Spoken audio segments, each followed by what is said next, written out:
Hello everyone, welcome to Spiral Origins, a modded survival multiplayer server where we start on a random origin with cool new abilities. Every time we die, our origin is rerolled to something new.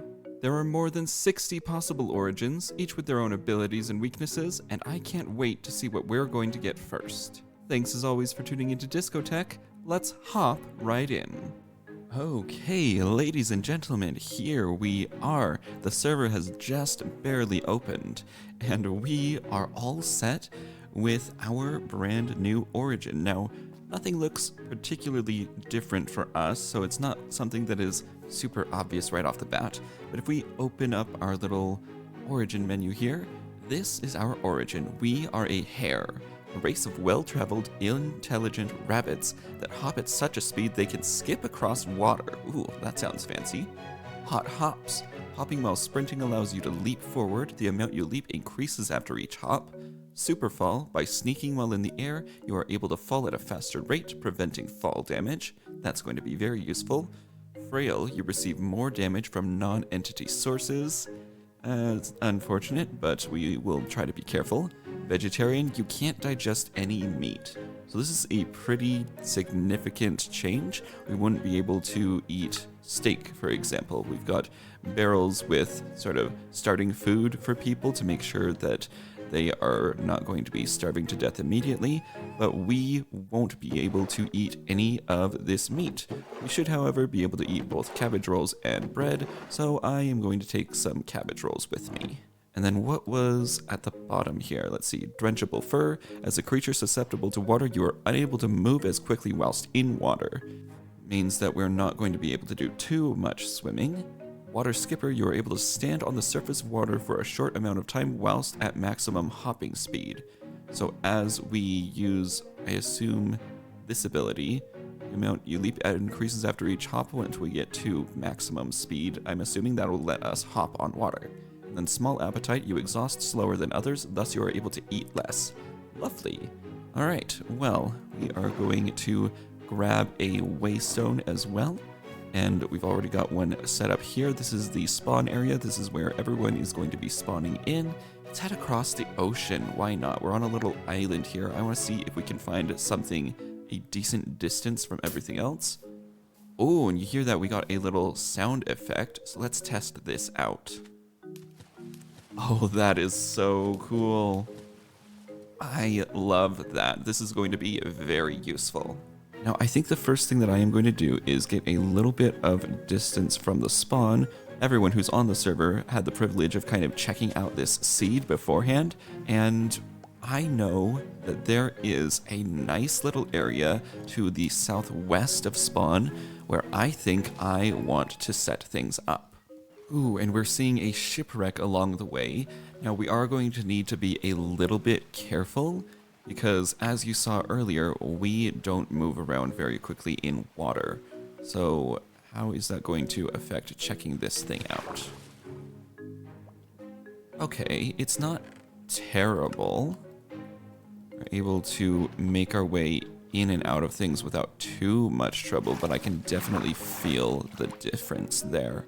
Now you'll notice that all of these chests look different from what you're probably used to. That is because we're using a mod that makes it so that every chest that generates is per player. So anyone else would be able to come through here and look through these chests and get all of the same loot that I just got. It's incredibly useful on servers where loot tends to be a little bit scarce, especially things that you can only find in chests. And here we are. It's a little bit difficult to tell from this angle, but if we take a look at our map, this is our island, and I think that this is where we are going to start setting things up. Well, hello there. This island is inhabited by ferrets. Look at these guys! Hello, you are adorable. I might need to be a little careful around you guys since I am a rabbit, but probably not something that we have to worry too much about considering that we're still part human. Look at you, you're adorable. Now I know that it is actually possible to tame these guys, but it requires raw rabbit, which not only is rare, but also would feel a little bit weird for me to be giving them. So maybe we'll hold off on that until it feels slightly less like feeding our own brothers to these guys. Now that we're on the island, let's place down our waystone and activate it. It's called Yujapua. That's definitely not going to stick. So let's call it Disco's Isle. That has a nice ring to it. So now that we're all set up, I am going to start making this place a little more habitable, and hopefully as other players start to get on, we will have some fun little interactions. So I've had a thought. If we are a rabbit, well, a hare, we need somewhere rabbit-like to live.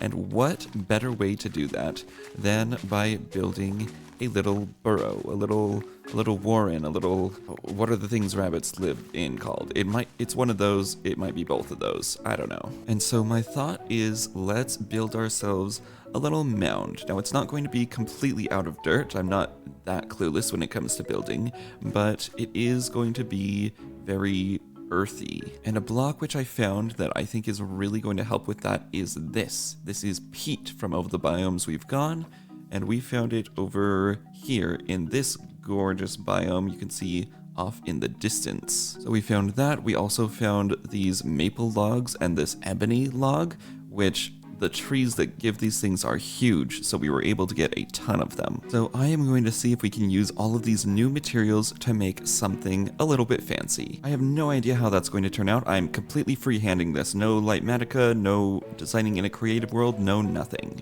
Which, considering that it's me, might be a terrible idea, but we're going to give it a shot.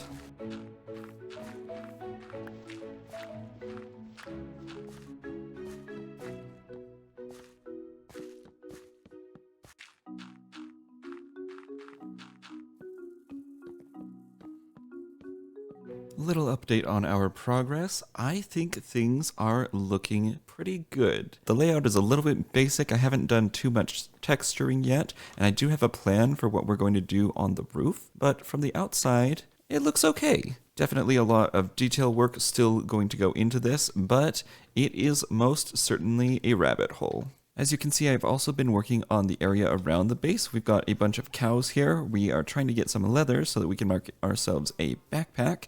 And then over here, we have a ton of crops, which are pretty much all ready to harvest. Since we are herbivorous, my idea is that we are going to be making a lot of things with vegetables in them. So lots of cabbage rolls, lots of vegetable soup, that sort of thing. And in the event that we die and become an origin that can't eat vegetables, well, that's just another use for the cows. Some time has passed, and we have started sprucing the place up a little bit more. I am struggling a little bit with the front of this house. I tried doing the dirt path here. I don't know that I like it, so we're going to have to see about swapping that out with something that looks a little bit nicer. But if we come inside, you can see that we've done quite a lot of decorating. I've swapped all of the chests out for barrels just because I like the aesthetic of them more, and you can see that a few of these have a little outline around them. These are all able to fit way more than your regular barrel. So using these, we are slowly beginning to build up our storage. We've got quite a lot of stuff in here, including, as you can see, we found some diamonds. We also managed to find some pretty decent diamond boots. The only problem is that they have Curse of Binding on them, which, considering that every time that we die, our origin changes, we kind of want to avoid death. And if I'm going to be wearing a pair of boots forever, it's not going to be these ones. We've also got this lovely little desk here, some books, a lamp that we can turn on and off, a lovely little cushion that doubles as a chair, and this fancy spruce bed. Over on this side, this is sort of our kitchen area. We've got our furnace, blast furnace, and we've also got this cooking pot, which I have been using to make this stuff, vegetable soup. Essentially, all that we have to do is place our ingredients in here, which in this case are beetroots, carrots, potatoes, and cabbage or cabbage leaves. And over time, as long as we have bowls inside of this thing, it is going to make bowls of vegetable soup. In order to accommodate all of that, we have expanded our little farm area to contain a ton of different variants of crops.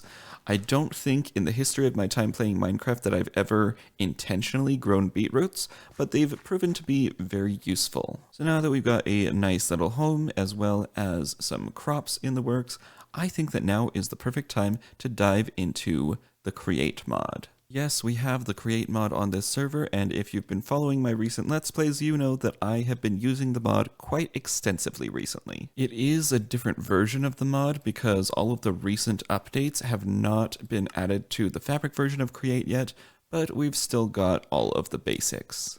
If you're not familiar with the Create mod, it's a sort of steampunk, clockpunk type tech mod that allows us to automate a bunch of things using moving cogs and gears and all of that sort of fancy mechanical stuff. Now, I spent a solid probably 30 minutes or so explaining all the details of the Create mod and exactly what I was doing to build what would eventually become an iron farm, but then I realized I've done that before, and not only done it before, but done it recently. So if you want to see all of the nitty-gritty of that, go check out my Create mod series. Shameless self-promotion, I know, but it gives you a pretty good idea of how we got into the start of this mod. Now, because the Create mod is something I've been doing quite a lot of recently, I'm not going to go too in-depth on the contraptions that we're making, but we do have this thing here. This, frankly, giant and a little bit ridiculous looking machine is an iron farm. And essentially what it is doing is we've got a giant windmill here that is providing rotational power, and we're using a series of cogs to speed it up. You'll notice we have a big cog into a small cog, and each time we do that, it gets a little bit faster until it gets to this giant thing here. We've got a mechanical drill up there, which is drilling blocks of stone. It's waterlogged, so stone plus lava equals stone, drops down into this thing, a chute, goes into this millstone. Cobblestone is ground down into gravel, and then goes in front of this fan here, which washes it and eventually produces raw iron nuggets. I left this thing running for a while and we got 60 iron ingots, and that's after we used a bunch of iron to upgrade all of these fancy barrels. So we're definitely never going to be hurting for iron again. I would like to try and make this thing a little bit more compact. This giant sequence of cogwheels, not the most aesthetic looking thing in the world, but the only way that we would be able to shrink this down more is if we had what's called a rotation speed controller. And that's going to take a while because it requires one of these, which requires brass, which requires normally going to the nether. Luckily, it's a little bit easier to get brass in this pack. We don't even have to leave the overworld, but it's not something I really want to get into in this episode. So we'll keep that on the back burner as something that we want to get to eventually, but not something that's going to happen right now. Now, because I've been procrastinating a little bit, I don't have a ton more time left for this episode. But before we finish up, there is one thing that definitely needs to happen. Now, I'm not much of an artist, but for this series, I decided to try my hand at some fancy new skins for each origin. I didn't quite have things ready for the beginning of this episode, but now I've got something that I think you all will enjoy. So, without further ado, here it is. Look at that. It's a little bit tricky to see from this angle, but if we come into our inventory screen, we've got tiny little rabbit ears. Now, they're not the best. As I mentioned, I am not great when it comes to making skins, but I think they at least look decent. And you won't see this normally because of my cape, but if we take a look in the back, we have got a big red heart on the back. I took inspiration for this skin from Lewis Carroll's Alice in Wonderland, specifically the character of the White Rabbit. I guess that was probably obvious considering my origin, but it's got a bunch of fancy little details. We've got red for all of the hearts themes, we've got blue for Alice, we've even got the glasses from the Disney animated version that the rabbit wears. So I think with this new skin, we are going to have a ton of fun on the server. We didn't have a chance for too many interactions in this episode, but I plan to change that very soon. If you can't wait for more Spiral Origins, I am going to be live streaming on the day after this video goes up. That is the 26th, both on YouTube and at twitch.tv/DiscoTech Live, so feel free to stop by and say hi. I'm hoping to catch a few of the other members during that stream as well. But that is going to do it for today's episode. Remember to leave a like if you liked, subscribe if you haven't, and as always, be good to each other, be good to yourselves, and I will catch you on the airwaves. Stay tuned.